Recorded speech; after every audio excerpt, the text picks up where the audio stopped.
शुरुआत करें क्लास की। चलो, लास्ट समय हमने जो डिस्कस किया था वो सारे के सारे टॉपिक थे आपके न्यूट्रिशन के। किसके थे?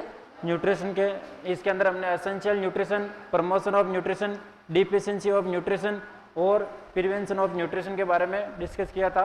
ठीक है, अब जो हमारी नेक्स्ट क्लास है या जो आज की क्लास है इसके अंदर हम डिस्कस करेंगे हमारे फर्स्ट एड। किसके बारे में डिस्कस करेंगे? First aid. तो हम सबसे पहले ये जानते हैं कि फर्स्ट एड का मतलब क्या होता है या फर्स्ट एड से आप क्या समझते हो। तो फर्स्ट एड को हिंदी में बोला जाता है प्राथमिक सहायता। क्या बोला जाता है? फर्स्ट एड को क्या क्या बोला जाता है हिंदी में? प्राथमिक सहायता। चलो, फर्स्ट एड कौन सी कंडीशन में कब जरूरी पड़ जाए ये किसी को पता नहीं चलता है। ठीक है, मतलब फर्स्ट एड है, इसको हिंदी में हम क्या बोलते हैं? प्राथमिक सहायता बोलते हैं। और प्राथमिक जो सहायता है इसकी जरूरत कब पड़ जाए ये ना तो खुद को हमें पता होता ना अगले वाले को पता होता, क्योंकि ये एक प्रकार की इमरजेंसी कंडीशन होती है। ये एक प्रकार की क्या है? इमरजेंसी कंडीशन होती है। मतलब जो भी कोई व्यक्ति होता है उसके साथ कब कैसी अनहोनी हो जाए,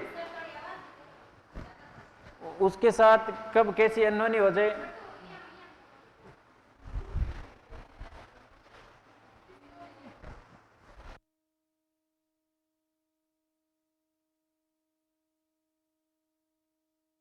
कब, एक मिनट,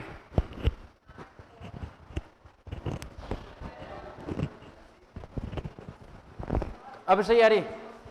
अब रहने दे, ओके ओके हैं, ठीक है। तो प्राथमिक जो सहायता है यह व्यक्ति को कब जरूरत पड़ता है इसके बारे में हम कुछ कह नहीं सकते। ठीक है, तो प्राथमिक सहायता से आप क्या समझते हो? प्राथमिक सहायता का मतलब क्या होता है? प्राथमिक सहायता से आप क्या समझते हो? प्राथमिक सहायता, फर्स्ट एड। फर्स्ट एड एक ऐसी सहायता है या एक ऐसा, हेलो हेलो, आ रही है आवाज? ओके, मुझे नहीं पता, इनको पूछ लो। हाँ, फर्स्ट एड है वो कब जरूरत पड़ जाए इसकी हम कुछ कह नहीं सकते। ठीक है, फर्स्ट एड, फर्स्ट एड का मतलब क्या होता है? प्राथमिक सहायता। प्राथमिक सहायता हम उन व्यक्तियों को देते हैं जिनके साथ कुछ ना कुछ क्या हो जाती है? अनहोनी हो जाती है। और अनहोनी का टाइमिंग वगैरह फिक्स नहीं होता। मतलब जब वो किसी व्यक्ति के साथ अगर अनहोनी होती है तो अनहोनी क्या करनी होती है कि मेरे साथ ऐसा होगा, क्योंकि ये क्या हो सकता है? अचानक से हो सकता है। तो अगर मान लो कोई व्यक्ति है, उस व्यक्ति के साथ अचानक से क्या हो जाए? अनहोनी हो जाए, उसके शरीर के साथ कुछ ऐसी अनहोनी हो जाए, कुछ ऐसी घटना हो जाए। अगर हम अनहोनी घटना के बारे में जानते हैं तो हो सकता है उसके क्या लग जाए? करंट। क्या आ सकता है? करंट भी आ सकता है, एक्सीडेंट भी हो सकता है, चक्कर आकर गिर भी सकता है। ऐसी कई ऐसी समस्या हो सकती है कि जिस दौरान व्यक्ति खुद को पता नहीं रहता कि मेरे साथ क्या हुआ। उस दौरान कोई अनदर पर्सन होता है, वो क्या करता है? उसकी जो हेल्प करता है। और हेल्प के दौरान क्या करता है कि जब तक डॉक्टर ना आ पाए, जब तक उसको चिकित्सकीय सहायता नहीं मिल पाती है, चिकित्सकीय सहायता नहीं मिल पाती है, जब तक चिकित्सक आते हैं, चिकित्सकीय सहायता, हॉस्पिटलाइजेशन उसको नहीं करते हैं, तब तक हम उसको प्रिवेंट करते हैं उस बीमारी से बचाने के लिए, उसके कॉम्प्लिकेशन, उस बीमारी से कॉम्प्लिकेशन को बचाने के लिए, उसके जीवन को बचाने के लिए जो भी हम सहायता करते हैं वो सारी की सारी क्या कहलाती है? प्राथमिक सहायता या फर्स्ट एड कहलाती है। तो फर्स्ट एड का मतलब क्या हुआ कि कोई भी व्यक्ति के साथ, किसी भी व्यक्ति के साथ क्या हो जाए? अनहोनी हो जाए। और अनहोनी के दौरान, घटना के दौरान, उसकी गंभीर अवस्था के दौरान क्या उसको हॉस्पिटल पहुंचाने से पहले या चिकित्सकीय सहायता मिलने से पहले जो भी हम उसकी हेल्प करते हैं, जो भी हम सहायता करते हैं, वो सारी के सारी क्या कहलाती है? फर्स्ट एड कहलाती है। क्या कहलाती है? First aid. हम मान लो, जरूरी नहीं है कि हम उसके पट्टी बंधन करें, अगर मान लो उसके ब्लीडिंग हो रही है और ब्लीडिंग के दौरान हमने एक बार पट्टी नहीं हमारा और हमने कपड़े से, रुमाल से या डायरेक्ट ऐसे उसके ऊपर प्रेस करके भी अगर उनको रोक रखा, ब्लीडिंग को हम कंट्रोल कर रहे हैं, तो वो भी क्या एक प्रकार की फर्स्ट एड है, प्राथमिक सहायता है। ठीक है, प्राथमिक सहायता के मेन जो उद्देश्य होते हैं, प्राथमिक सहायता के मेन उद्देश्य क्या है? मुख्य उद्देश्य क्या होता है? प्राथमिक सहायता का मुख्य उद्देश्य होता है व्यक्ति के जीवन को बचाना। प्राथमिक सहायता का मुख्य उद्देश्य क्या होता है? व्यक्ति के जीवन को बचाना। पहला उद्देश्य क्या है? कि आदमी की लाइफ थ्रेटनिंग कंडीशन से बचाना, व्यक्ति के जीवन को क्या करना है? बचाना। अगर हम नेक्स्ट बात करेंगे इसका दूसरा उद्देश्य क्या है? गंभीरता को कम करना। गंभीरता का मतलब कम करना का, गंभीरता को कम करना, इससे आप क्या समझते हैं? गंभीरता कम करना, मान लो कोई व्यक्ति के यहाँ पर कोई एक्सीडेंट केस के अंदर उसका हाथ फ्रैक्चर हो गया। क्या हो गया? हाथ फ्रैक्चर हो गया। अब हम क्या कर लेंगे? उसके हाथ को क्या कर लेंगे? इमोबिलाइज कर लेंगे। इमोबिलाइज का मतलब क्या होता है? उसको मतलब यूं हिलाएंगे डुलाएंगे नहीं, उसको या मूवमेंट वगैरह नहीं करने देंगे। जहां पर फ्रैक्चर हुआ उस हाथ को हम क्या कर देंगे? स्थिर कर देंगे, उसको रोक लेंगे। अगर हम स्थिर कर देंगे, रोक लेंगे, तो इसकी वजह से मान लो एक फ्रैक्चर हुआ, अब इसको अगर हम ज़्यादा मूवमेंट करेंगे तो और फ्रैक्चर हो सकते हैं, या जो फ्रैक्चर है वो क्या बन सकता है, कॉम्प्लिकेटेड हो सकता है। तो हम क्या करते हैं, उसको स्थिर कर दिया तो इसकी जो कॉम्प्लिकेशन है, इसकी जो गंभीरता है, उसको हम क्या कर सकते हैं, बचा सकते हैं, उसकी गंभीरता क्या कर सकते हैं, कम कर सकते हैं। नेक्स्ट आता है दर्द दूर करना। अगर मान लो हमने कोई चीज़ को स्थिर रख लिया, ठीक है, तो स्थिर रख लिया तो हम क्या कर सकते हैं, उसको दर्द को क्या कर सकते हैं, दूर कर सकते हैं। ठीक है, ये क्या कर सकते हैं, दर्द को दूर करते हैं। तो ये कुछ आपके क्या होते हैं, प्राथमिक सहायता से क्या होते हैं, उद्देश्य होते हैं। तो मेन उद्देश्य यही होता है कि व्यक्ति को क्या करना, उसका जीवन बचाना। अगर मान लो कोई आदमी कहीं गिर गया है, किसी के करंट लग गई है, या कोई एक्सीडेंट अगर उसके साथ अनहोनी हो गई है, तो क्या करना है, हम अगर उसको प्राथमिक एड दे रहे हैं, क्या दे रहे हैं, फर्स्ट एड दे रहे हैं, प्राथमिक सहायता दे रहे हैं, तो इससे ये है कि हम उसके जीवन को क्या कर रहे हैं, बचाने की कोशिश कर रहे हैं। ठीक है, तो जब भी आप प्राथमिक सहायता देते हो और कुछ ऐसी कंडीशन, आपको कहीं आप जा रहे हो और रास्ते में कहीं आपको ऐसा कोई व्यक्ति मिल जाए जिसको आपके हेल्प की ज़रूरत है, तो हमेशा ध्यान रखें उसको हेल्प या सहायता करनी बहुत जरूरी, सहायता करनी। लेकिन इनमें कुछ पॉइंट होते हैं कि कैसे क्या सहायता करनी चाहिए, क्या करना चाहिए, कैसे ध्यान रखें। तो सबसे पहले आपको यह ध्यान रखना चाहिए कि जब भी आप किसी पर्सन की सहायता करते हो या ऐसा पर्सन जिसको सहायता की ज़रूरत है, तो सबसे पहले आप वो क्या करने, जो सराउंडिंग एरिया, जो कंडीशन है, वो महसूस करें कि ये गिरने के पीछे रीजन क्या है। मतलब ये अगर इस कंडीशन में आया, इस गंभीर अवस्था के अंदर आया, इसको ये चोटें पहुंची है, इसका ये कारण होता है, इसके पीछे रीजन क्या है, वो एक बार आप अपनी नजरों से देख ले। उससे क्या हो सकता है कि अगर मान लो कोई पेशेंट किसका है, करंट का है, इलेक्ट्रॉनिक शॉक का कोई पेशेंट है, कोई करंट का है, और मान लो अभी तक उसके क्या करंट के मतलब वो अटैच में है, और आपने बिना ध्यान के अगर जाकर उसको आपने टच कर लिया, तो वो किस में हो सकता है, आपके साथ इन्होंने, मतलब आप गए तो थे बच्चाने और खुद वहां जाके उलझ भी सकते हो। तो सर्वप्रथम आपकी खुद की क्या जिम्मेदारी बनती है, जो बच्चा ने जाता है उसकी क्या जिम्मेदारी बनती है कि वहाँ का जो एरिया है, उस पेशेंट की कंडीशन को क्या करना है, आपको असेस करना, पहले देखना है कि इसका कनेक्शन है वो कहीं करंट से अभी तक तो नहीं है। अगर ऐसी कंडीशन हो तो उस कंडीशन में आपको लापरवाही नहीं दर्शानी। क्या करना होता है कि कोई लकड़ी की सहायता से उसको क्या करना है, दूर करना है। मतलब हम कह सकते हैं कि उस पेशेंट को जहाँ पर वो एक्सीडेंट हुआ है, जिस जगह है वो लगता है इसके लिए और हानिकारक है, तो वहां से उसको सर्वप्रथम क्या करते हैं, सेफ जगह पे लेके आते हैं। क्या करते हैं, सेफ जगह लेके। मान लो कि कोई आदमी डूब रहा है, कोई तालाब के अंदर डूब रहा है, तो आप डूब रहे तो ऐसा नहीं कि आप खुद उस तालाब के अंदर जाके वहीं उसको हाथों में ले लिया। क्या करना है, उसको खींच के पहले बाहर लाना है। भाई सेफ जगह लोगे ना, सेफ जगह क्या होती है, तालाब से बाहर लाना। और मान लो कोई रोड पे कोई गिर गया, चक्कर आ गया, या उसको एक्सीडेंट हो गया, तो उस दौरान भी सेफ जगह क्या होगी कि उसको रोड से उठा के क्या करोगे, साइड में ले आओगे।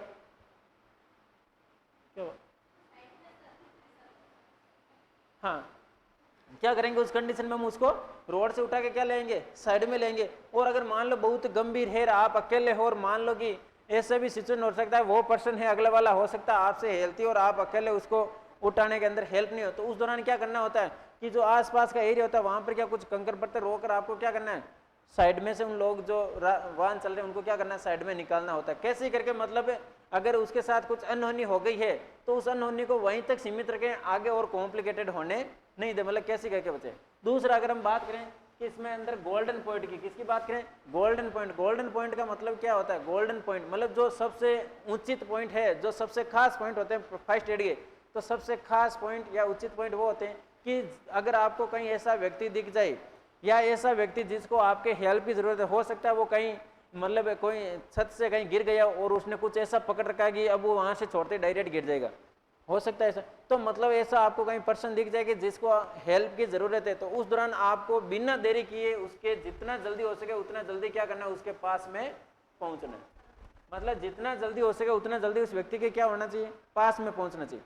दूसरा, जब भी आप व्यक्ति के पास में पहुंचते हो तो उस दौरान जो आप खुद अगर उसकी सहायता करने जा रहे हो, जो पर्सन सहायता करने जा रहा है, वो हमेशा धैर्य बनाए रखें। क्या बनाए रखें, धैर्य। धैर्य का मतलब जानते हो, मतलब खुद के अंदर क्या होना चाहिए, आत्मविश्वास होना चाहिए, खुद के अंदर कॉन्फिडेंस होना चाहिए।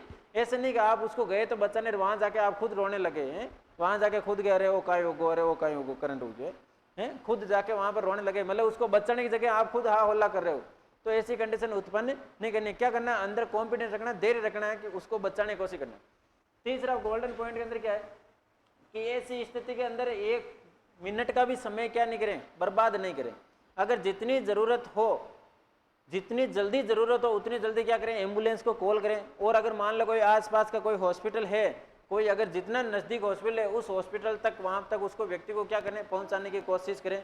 कोई व्हीकल खुद का है तो या कोई दूसरे का व्हीकल रोक के जितना जल्दी हो सके उतना नज़दीकी हॉस्पिटल उसको पहुँचाएं। और अगर ज़रूरत पड़े तो आप भी उसके साथ जाएं, हॉस्पिटल तक पहुँचा कर आएँ, क्योंकि आप अगर जाओगे तो उसमें बता सकोगे कि भाई मैं इस कंडीशन से लेके आया हूँ।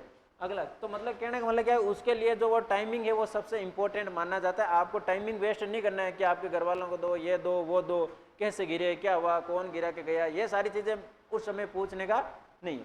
अगला पॉइंट क्या है कि इसके अंदर आपको क्या करना है, लेवल ऑफ कॉन्शियसनेस चेक करना है। क्या चेक करना है? लेवल ऑफ कॉन्शियसनेस, मतलब व्यक्ति के चेतना का स्तर चेक करोगे। क्या चेक करोगे? आप उस व्यक्ति है, जो व्यक्ति गिर गया, जिसको आपके फर्स्ट एड की जरूरत है, उसके क्या चेक करना, आपको चेतना का स्तर है वो चेक करना। चेतना का स्तर, लेवल ऑफ कॉन्शियसनेस का मतलब जानते हो कि आपको चेक करना है व्यक्ति पूरा बेहोश है, आधा बेहोश है, बेहोश नहीं है, वो सब कुछ सुन रहा है, उस चीज को आपको चेक करना। अगला पॉइंट, अगर वो फुल्ली क्या है, अनकॉन्शियस है, अगर व्यक्ति अनकॉन्शियस है या किसी भी कंडीशन में है, उस दौरान आपको क्या चेक करना, उसकी श्वसन दर भी चेक करनी है, उसकी नाड़ी दर भी आपको चेक करनी है। ये सारी चीजें आपको क्या करनी, चेक करनी है। और अगर मान लो कोई पेशेंट है रोड ट्रैफिक एक्सीडेंट में, मतलब गिर गया, किसी एक्सीडेंट हो गया, उस दौरान उसके मुंह से अगर खून वगैरह या जाग वगैरह ऐसे निकल रहे हैं, या कोई पर्सन है जिसको दौरे आ रहे हैं मिर्गी और वो गिर गया, तो उस दौरान अगर मुंह से कुछ सेक्रेशन वगैरह होते हैं तो उस कंडीशन में एक जिम्मेदारी क्या बनती है, फर्स्ट एड के दौरान आपको क्या करना चाहिए कि उसकी जो गर्दन है उसको या तो आप लेफ्ट साइड के अंदर या उसको राइट साइड के अंदर क्या कर देना चाहिए, मूव कर देना चाहिए, ताकि जो मुंह से निकलने वाले जो भी सेक्रेशन है, जो भी श्रावण है, वो क्या हो सके, एक साइड के अंदर चले जाए और वो वापस क्या नहीं जाए, ट्रेकिया के अंदर नहीं जाए, वापस वो श्वास नली के अंदर नहीं जाए। क्योंकि अगर मान लो श्वास नली के अंदर वो चले गए तो श्वास नली के अंदर वो जाएंगे तो वहाँ क्या बना देंगे, रुकआउट कर देंगे। भाई अगर कोई भी अगर मान लो सेक्रेशन है, वो अगर सेक्रेशन कहाँ जा रहे हैं, श्वास नली के अंदर जा रहे हैं, तो श्वास नली के अंदर जाएंगे तो वो क्या कर देंगे, वहाँ पर रुकआउट बना देंगे। और रुकआउट करेंगे तो क्या होगी, ना तो ऑक्सीजन अंदर जा पाएगी और ना ही कार्बन डाइऑक्साइड क्या बाहर आ पाएगी, मतलब गैसों का आदान प्रदान है वो रुक जाएगा। और गैसों का आदान प्रदान रुक जाता है तो आदमी को अगर सांस लेने में कठिनाई होती है या मान लो उसको सांस नहीं आएगी, तो उस कंडीशन में उसकी क्या हो सकती है, मृत्यु भी हो सकती है। और एक आपा की कहावत भी है कि सांस है तो आस है। तो सब पहले अपन प्रायोरिटी कहीं देनी है, सांस ने देनी, मतलब कि सांस ने हमेशा प्रायोरिटी देनी, ध्यान रखना।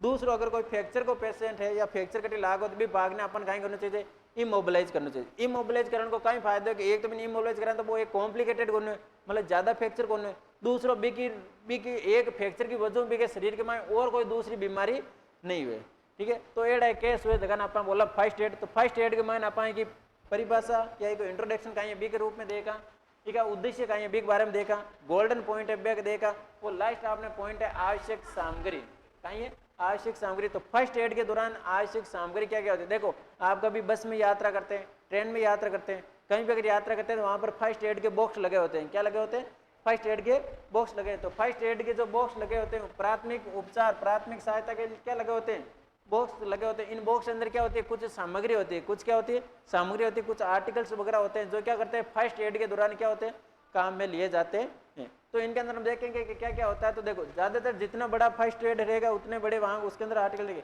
सबसे पहले अगर सिंपली बात करें तो एक तो देखो इसके अंदर होती है बैंडेज। क्या होती है, एक तो होती है बैंडेज। बैंडेज को मतलब जानते हो, पट्टी, पट्टी करना। तो एक तो क्या होती है बैंडेज, बैंडेज को हिंदी में बोला जाता है पट्टी, और बैंडेजिंग का होता है पट्टी करना, मतलब पट्टी बांधना, तो वो तो कहलाती है बैंडेजिंग, और बैंडेज का मतलब होता है पट्टी। तो एक तो होती है बैंडेज, दूसरी होती है आपने देखा होगा बीटाडीन।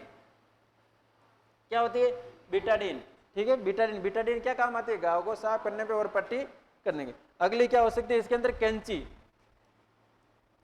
क्या हो सकती है, कैंची। कैंची किस काम में आती है कि जितनी हमें जरूरत है उस हिसाब से हम पट्टी को कहाँ बांध सके उतनी हम बैंडेज को कर सकते हैं, एक सा मात्रा में उसको क्या कर सकते हैं, कट कर सकते हैं। अगला देखो अगर मान लो कोई फर्स्ट एड किट वो बड़ा है तो उसके अंदर कुछ आपके स्पैग्नो मैनोमीटर भी रख सकते हैं। स्पैग्नो मैनोमीटर क्या काम आता है, बीपी नापने काम आता है। हो सकता है कि अगर मान लो उसके अंदर हम क्या रख सकते हैं, किडनी ट्रे भी रख सकते हैं। क्या रख सकते हैं, किडनी ट्रे। और किडनी ट्रे क्या काम आती है, किडनी ट्रे का क्या काम है कि जो आप फर्स्ट एड दे रहे हो, जो आप प्राथमिक उपचार दे रहे हो, उस दौरान जितने भी आपके वेस्ट प्रोडक्ट निकले, जो भी आपकी चीजें निकली, उन सारी चीजों आप किसके अंदर रख सकते हो, किडनी ट्रे के अंदर रख सकते हो, व्यवस्थित ढंग से रख सकते हो। तो हम यहाँ पर पढ़ेंगे आवश्यक सामग्री के बारे में, गोल्डन पॉइंट, उद्देश्य और परिभाषा। तो फर्स्ट एड से आप क्या समझे, फर्स्ट एड का मतलब यही होता है कि कोई भी व्यक्ति के साथ कोई अनहोनी या घटना हो जाए, कुछ ऐसी घटना हो जाए, उस दौरान हॉस्पिटल तक या चिकित्सकीय सहायता मिलने तक जो उपचार किया जाता है वो क्या कहलाता है, फर्स्ट एड कहलाता है।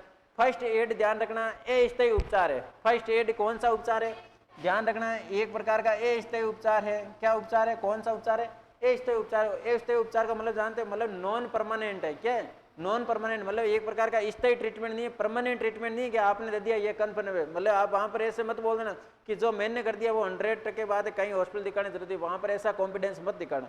ठीक है, आप क्या दे रहे हो, एक बार फर्स्ट एड दे रहे हो, आप एक बार प्राथमिक सहायता दे रहे हो उस हॉस्पिटल, उस व्यक्ति को हॉस्पिटल तक पहुंचने में उसको क्या दे रहे हो, एक बार आप सपोर्ट कर रहे हो, ताकि इसकी वजह से और कुछ उसके साथ अनहोनी नहीं हो और कोई कॉम्प्लिकेटेड नहीं हो। तो फर्स्ट जो आप प्राथमिक उपचार दे रहे हो, प्राथमिक उपचार कैसा उपचार है, अस्थायी उपचार है, नॉन परमानेंट उपचार है। ठीक है, अस्थायी उपचार है वो हॉस्पिटल में जाने के बाद ही होता है। ठीक है, तो ये चीज सबसे पहले फर्स्ट एड के दौरान आप क्या करना है, कंडीशन को असेस करना है। क्या करना है, कंडीशन को असेस करना है।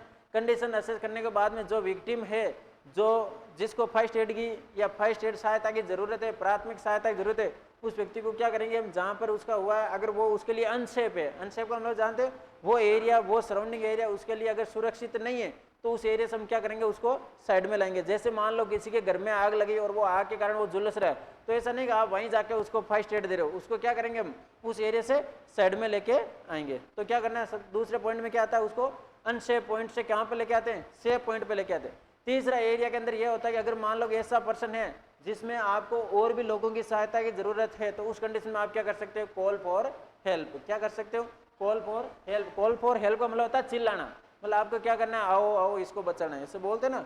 तो उसको क्या करते हैं, उस कंडीशन में आपके साथ में एक आप और आपके साथ में एक दो पर्सन और आ सकते हैं, जिससे क्या मिल सकते हैं, आपको और ज्यादा सहायता मिल सकती है, कॉल फॉर हेल्प। अगले कंडीशन में क्या करना होता है कि जो इमरजेंसी कॉल नंबर है, जो हेल्पलाइन नंबर होते हैं, जैसे 108 है, तो उन कंडीशन में आपको क्या करना है, कॉल करना है। उन कंडीशन में आपको क्या करना है, कॉल करना है। अब आपने कॉल कर दिया, कॉल करते वक्त आपको धैर्य बनाए रखना है। कॉल करते वक्त क्या होना चाहिए, धैर्य बनाए रखना है। मतलब जब भी आप अगले से बात करो तो आपका पूरा नाम, आपका पूरा पता, कौन सी जगह एक्सीडेंट हुआ और एक्सीडेंट का नेचर क्या, मतलब एक तो रोड ट्रैफिक एक्सीडेंट है, कोई सांप ने काट लिया है, कोई पानी में कहीं गिर गया है, मतलब एक्सीडेंट का प्रकार उनको बताना है, ताकि जब वो वहां से एम्बुलेंस आए तो अपने साथ उस हिसाब का सम्मान लेके आए, ताकि उसको ऐसी सहायता मिल सके। कोई कार्डियक पेशेंट है क्या, उस हिसाब से आपको क्या उनको सूचना देनी। जब भी वो जितनी आपको बातें पूछे वो सारी की सारी बतानी है। आपको जगह का नाम भी पूरा बताना कि भाई फलाना मिंदर के पास में, फलानी गली के मायने, फलाना मोहल्ला में, फलानी जगह, हर चीज़ आपको क्या करनी है, आसपास की क्या बतानी है, लोकेशन उनको बतानी है। और वो जो आप जिस मोबाइल नंबरों से आपने 108 एम्बुलेंस को कॉल किया है, वो नंबर भी क्या है कि चालू होने चाहिए। ऐसा नहीं कि आपने कॉल कर दिया, कॉल करने के बाद में फ़ोन बंद कर लो, वो बेचारे फ़ोन करते रह जाए, कई बार ऐसा नहीं करना है। तो ये सारी चीज़, अब जब तक आपने फ़ोन कर दिया, फ़ोन करने के बाद में जब तक आपके पास एम्बुलेंस पहुंचती है या प्राथमिक सहायता पहुंचती है, उस तक उस व्यक्ति का क्या बनाए रखना, आपको धैर्य बनाए रखना है। धैर्य का मतलब क्या होता है, हौसला बढ़ाना उस व्यक्ति का, मतलब उसको क्या करना, मानसिक सपोर्ट देते रहना है। अगर मान लो आपने इतना कर दिया, सब कुछ कर दिया, इसके बाद ऐसा नहीं कि अब एम्बुलेंस आ जाएगी, मैंने फ़ोन कर दिया, ठीक है भाई रे मैं जाऊँ, हमारे काम है, उस व्यक्ति को कभी भी अकेला नहीं छोड़ना चाहिए। जिस व्यक्ति को प्राथमिक सहायता की जरूरत है, फर्स्ट एड की जरूरत होती है, उस व्यक्ति को कभी भी अकेला नहीं छोड़े। अगला पॉइंट, अगर मान लो कोई छोटे बच्चे हैं, कई बार छोटे बच्चों के साथ भी ज्यादा नहीं हो सकती, तो छोटे बच्चों को जब भी आप प्राथमिक सहायता दो, जब भी आप छोटे बच्चों को फर्स्ट एड का ट्रीटमेंट दे रहे हो, उस कंडीशन में उनको अकेला नहीं होना चाहिए। उनके माँ बाप, उनके माता पिता क्या होने चाहिए, पास में होने चाहिए, अकेले नहीं होने। क्यों, अकेले रहेंगे तो वो क्या करेंगे, और ज्यादा क्या करेंगे, चिल्लेंगे। अगर उनके माता पिता रहेंगे तो उनको पता रहेगा हमारे माता पिता हमारे पास में, जो भी ये काम कर रहे हैं, क्या कर रहे हैं, तो उनको क्या रहेगा, थोड़ा सा सपोर्ट मिलेगा, और बच्चे आपको क्या करेंगे, अच्छी तरह से कोऑपरेट करेंगे, ताकि आप उनको अच्छी तरह से प्राथमिक सहायता दे पाओ। समझ में आ गया। अरे प्राथमिक सहायता फर्स्ट एड, ठीक है, तो फर्स्ट एड के बारे में लिखो, फिर हम इसके माइनर एलिमेंट के बारे में पढ़ते हैं। हेडिंग डालो फर्स्ट एड।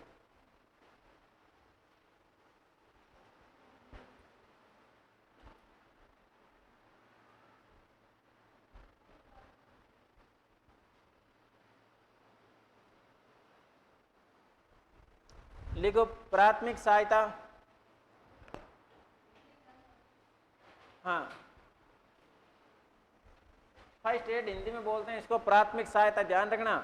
हिंदी में क्या बोला जाता है, प्राथमिक सहायता है ये एक प्रकार का अस्थायी उपचार है, अस्थायी नॉन परमानेंट। देखो प्राथमिक सहायता एक ऐसा, प्राथमिक सहायता एक ऐसा अस्थायी एवं एक ऐसा अस्थायी एवं तुरंत प्रदान किया जाने वाला, तुरंत प्रदान किया जाने वाला उपचार है जो किसी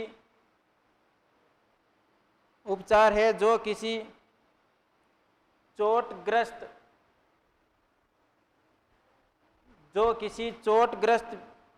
व्यक्ति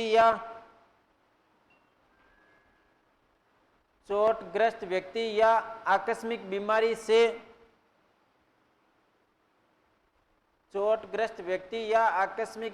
से उत्पन्न हुई गंभीर अवस्था में, आकस्मिक बीमारी से उत्पन्न हुई गंभीर अवस्था में व्यक्ति को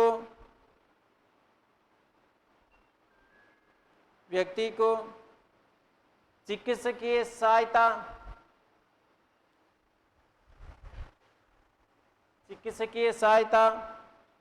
पहुंचने से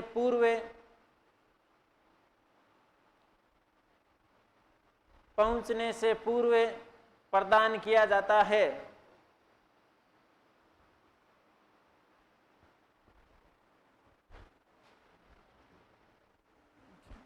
परिभाषा समझ में आ गई इसकी? परिभाषा के अंदर देखो, एक तो मैंने लिखा है अस्थायी, क्या लिखा, नीचे अंडरलाइन कर लो।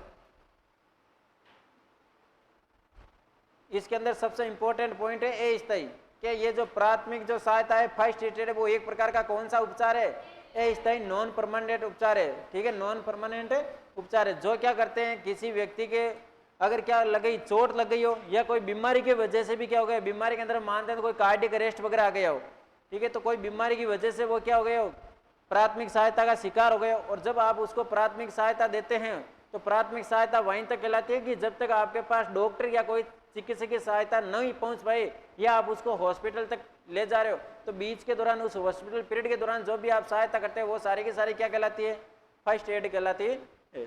समझ में आ गया? चलो अगला लिखो, उद्देश्य, हेडिंग डालो उद्देश्य, हेडिंग डालो उद्देश्य, और उद्देश्य के अंदर पहला उद्देश्य लिखो, उद्देश्य पहला उद्देश्य लिखो, रोगी के जीवन को बचाना।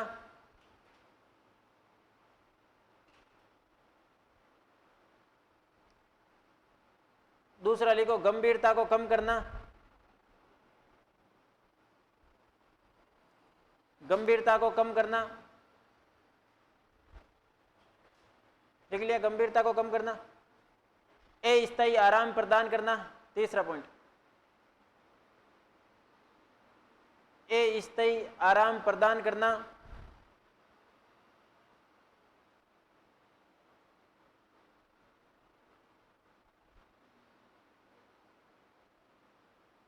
अगला चौथा पॉइंट लिखो, स्वास्थ्य कार्यकर्ता के आने तक, स्वास्थ्य कार्यकर्ता के आने तक उसकी स्थिति को, स्वास्थ्य कार्यकर्ता के आने तक उसकी स्थिति को नियंत्रण रखना, उसकी स्थिति को नियंत्रण में रखना, उसकी स्थिति को नियंत्रण में रखना। पॉइंट समझ में आ रहे हैं? नहीं आ रहे तो पूछते रहना। मतलब कोई जो हेल्प वाला पर्सन है, जो मेडिकल पर्सन है, वो आ रहा है, तो उस जब तक वो आए तब तक क्या करना, उसकी स्थिति को क्या करना, नियंत्रण रखना, क्या करना, उसको सही रखना। ऐसे नहीं कि आप उसके हाथ को मोड़ रहे हो, कर रहे हो, या उसको और ज़्यादा कॉम्प्लिकेटेड बना रहे हो। तो प्राथमिक सहायता के अंदर क्या होता है, उसको और ज़्यादा कॉम्प्लिकेटेड होने से बचाया जाता है। अगला पॉइंट लिख लो, मरीज के दर्द व कष्ट को कम करना, मरीज के दर्द व कष्ट को कम करना, मरीज के दर्द व कष्ट को कम करना। अगली हेडिंग डालो, सिद्धांत।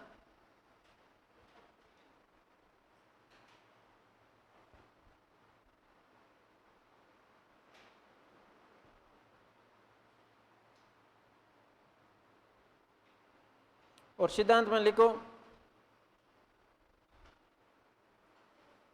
दुर्घटना के कारण वे, दुर्घटना के कारण वे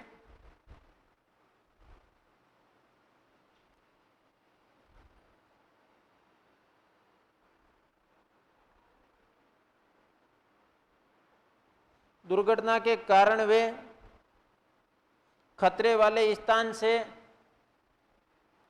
दुर्घटना के कारण वे खतरे वाले स्थान से रोगी को जल्द से दूर करना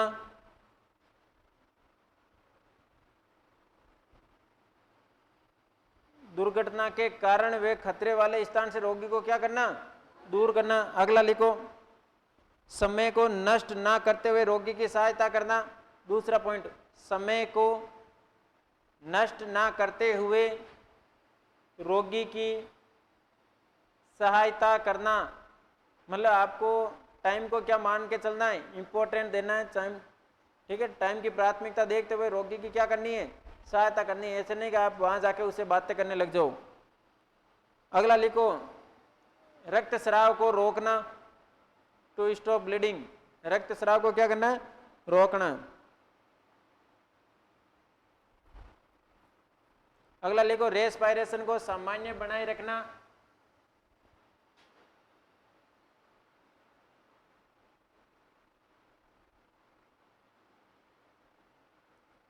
अगला पॉइंट लिखो,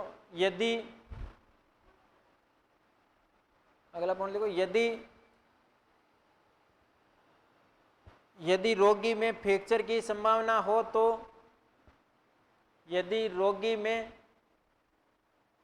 फ्रैक्चर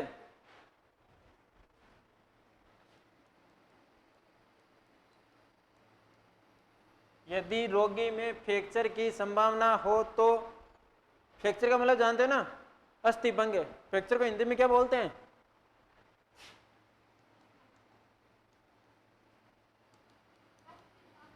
अस्थि भंग, मतलब अस्थि का क्या हो गया, अस्थि टूट गई, भंग हो गई। फ्रैक्चर की, यदि रोगी में फ्रैक्चर की संभावना हो तो प्रभावित भाग को स्थिर रखना, प्रभावित भाग को स्थिर रखना। समझ में आ गया? मतलब आपको लगता है कि इस रोगी के ये भाई रोड ट्रैफिक एक्सीडेंट से गिरा है, तो मतलब में भी हो सकता है यहाँ स्वेलिंग वगैरह रेडनेस अगर प्रेजेंट है और आपको ऐसा लग रहा है कि इसके क्या हो गया हाथ, या जहाँ पर कोई एरिया आपको क्या लगता है कोई अस्थि भंग हो गई, फ्रैक्चर हो गए, उस कंडीशन में आपको उसको क्या करना है, स्थिर रखना, मतलब इमोबिलाइज करना है, उसको मोबिलाइज नहीं करना, उसको घुमाना डुमाना हिलाना नहीं है, ठीक है। अगला लिखो, golden point, golden rules, golden point, golden rules.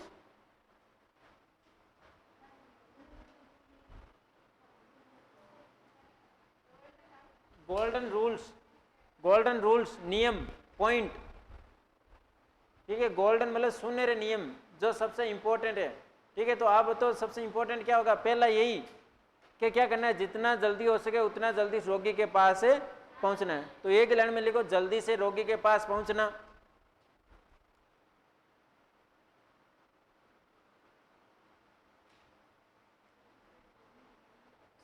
ठीक है। मैं रोगी के पास जल्दी से पहुंचना।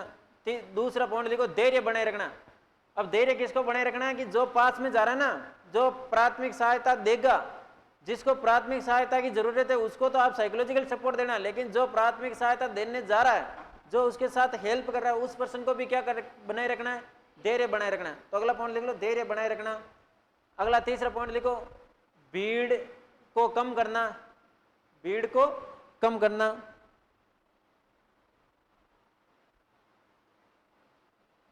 अगला पॉइंट लिखो, भीड़ को कम करने वाले जानते हो, ऐसे नहीं कि आपने हाँ अल्लाह करके चारों तरफ भीड़ जमा कर दी है, भीड़ जमा करने से उसको प्रॉपर सांस ही नहीं मिल रहा है और वो देख रहा पता नहीं ऐसा मेरे साथ क्या हो गया, और वो देल से भी कई बार, देल से भी आदमी की क्या हो जाती है, मृत्यु। अगर आदमी को सांप काट ले तो उतना दिक्कत नहीं होती है, अगर आदमी को सांप काट लेना तो उतनी दिक्कत नहीं होती जितना उसने सांप को देख लिया तो दिक्कत हो जाती है। आदमी क्या करे, कोई चीज भी कौन मरे, लेकिन वो देल मर जाए, अगर वो सांप ने भी पास में देख लिया तो ही बाहर छोटो बीच वजह थे कूद भाग जाओ, है ना। तो हमेशा कहीं करना, धैर्य बनाए रखना, है ना। अगला तीसरा पॉइंट देखो, छोटे बच्चों को प्राथमिक सहायता देते समय छोटे बच्चों को प्राथमिक सहायता के दौरान, तीसरा पॉइंट देखना बेटा गोल्डन रूल्स में, छोटे बच्चों को प्राथमिक सहायता के दौरान उसके माता पिता से दूर ना करें। छोटे बच्चों को प्राथमिक सहायता के दौरान उसके माता पिता से दूर ना करें। अगला लिखो, रोगी को अकेला ना छोड़ें। ये नहीं गियार करने फोटो ले आएगा सेल्फी ले, आजकल सेल्फी को ज्यादा जमाना, गियार सा यहाँ पर एक एक्सीडेंट है, फोटो खींच ग्रुप में भेज दी, खुद निकल गया है ना। तो रोगी को अकेला नहीं छोड़े। लास्ट पॉइंट लिख लो, आश्वासन देते रहें, आश्वासन देते रहें, प्रोवाइड साइकोलॉजिकल सपोर्ट। कहना की कोनी और छोटी के लागी यार बाहर तैयार हो जाए, देखो बाहर फोन कर दियो आवे है, बाहर दिखा दे।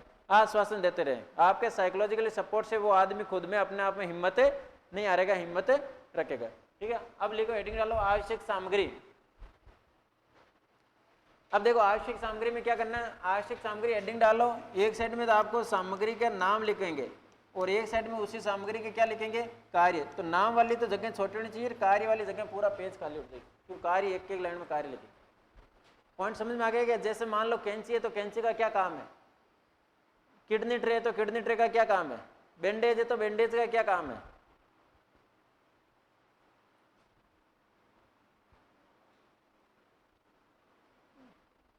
लिखो पहला लकड़ी की खपची,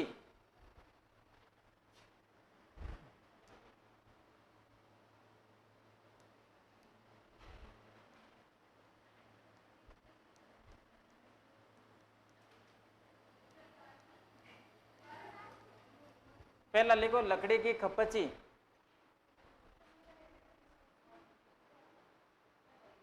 वुडन स्प्लिंट, इंग्लिश में इसको क्या बोलते हैं, वुडन स्प्लिंट। ठीक है, लकड़ी की खपत है, अरे बातें मत करो।